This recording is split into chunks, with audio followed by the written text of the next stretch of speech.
પોરબંદરમાં આવેલા જગન્નાથજીના પૌરાણિક મંદિર ખાતે અષાઢી બીજ નિમિત્તે ખાસ દર્શન યોજાતા મોટી સંખ્યામાં ભક્તોએ દર્શનનો લાભ લઈ ધન્યતા અનુભવી હતી। પોરબંદરના સુદામા મંદિર સામે 500 વર્ષ જૂનું પૌરાણિક જગન્નાથજીનું મંદિર આવેલ છે।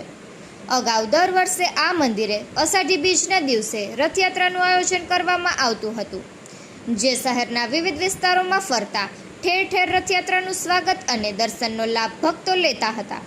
પરંતુ છેલ્લા 5 વર્ષથી રથયાત્રાના આયોજનના બદલે નિજ મંદિર ખાતે જ દર્શનનું આયોજન કરવામાં આવે છે। તે મુજબ આ વર્ષે પણ નિજ મંદિર ખાતે જ દર્શનનું આયોજન કરાયું હતું। મંદિરના મહંત સંજયભાઈ રામાવતે જણાવ્યું હતું કે આ મંદિરમાં 2 રથ આવેલા છે, જેમાં એક 200 વર્ષ જૂનો રથ છે અને હાલ જે રથ પર ભગવાન બિરાજમાન છે તે રથ 100 વર્ષ જૂનો છે। અષાઢી બીજના પાવન પર્વે ભક્તો માટે નિજ મંદિરમાં ભગવાન જગન્નાથ, બલભદ્ર તથા બહેન સુભદ્રાજીને રથ પર બિરાજમાન કરી દર્શનનું આયોજન કરવામાં આવ્યું હતું।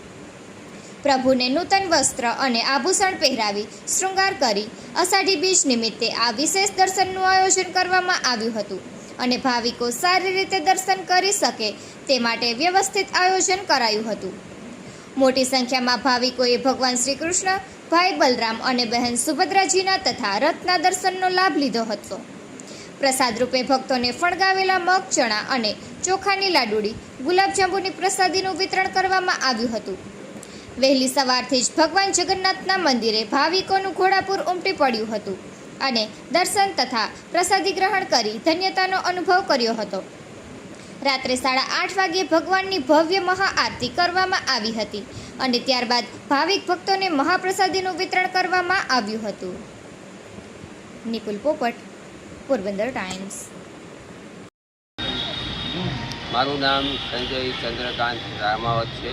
અહીં અમે સેવા પૂજા કરીએ છીએ, એના મહંતબેન છે। આજનો જે કાર્યક્રમ છે એ અષાઢી બીજ નિમિત્તે સવારના ધ્વજારોહણ, બપોરના મહાભોગ અને સાંજે મહાઆરતીનું આયોજન કરવામાં આવેલું છે।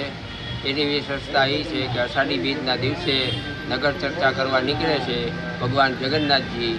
એ આપણે 2014માં કાઢેલી હતી, પણ 2020થી કોરોના કાળમાં બંધ કરવામાં આવેલી છે।